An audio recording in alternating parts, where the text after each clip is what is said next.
$21 billion for Russian jets, but not a penny for the victims of their own acts of terror.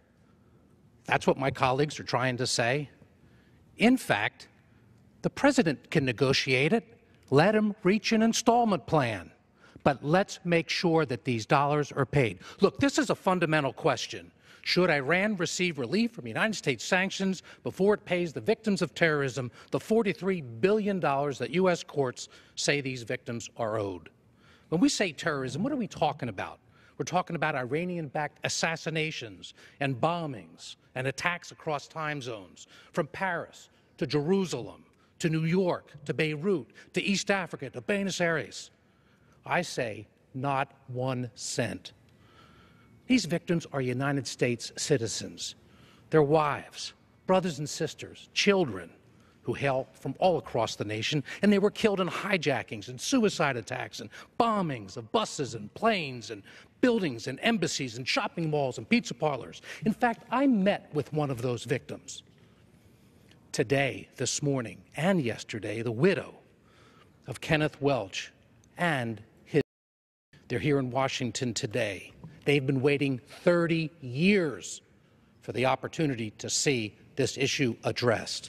My friends, by voting against this legislation, you're saying that Iran and the perpetrators of these atrocities deserve U.S. sanctions relief before the victims deserve the court-ordered compensation. Let me say it again.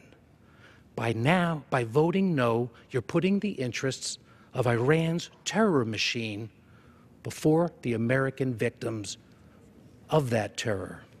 I say not 1 cent. To those who say Iran can't afford to pay these damages, let me remind you of a few facts.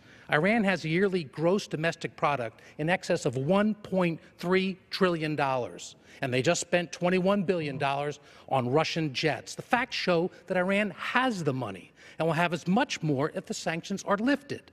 Money that our own administration freely admits will go to finance even more terror. I sat yesterday with Ken Steedham, the brother of Robert Steedham, the United States Navy diver who was executed on Beirut Flight 847.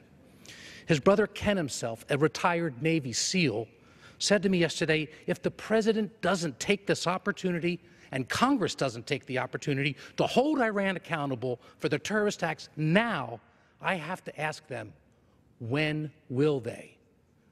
30 years for one family, more than 15 for another. When will they? He's talking to us. Let's answer him. Let's today stand up for the standards of U.S. Navy Petty Officer Robert Steedham. Let's today vote as one House to say we will put Robert Steedham and the many victims of Iran's terrorism before the criminals who conspired to kill them. Until they pay these victims what they're owed, let's say no to Iran. Not 1 cent. I yield back. Senator from Pennsylvania.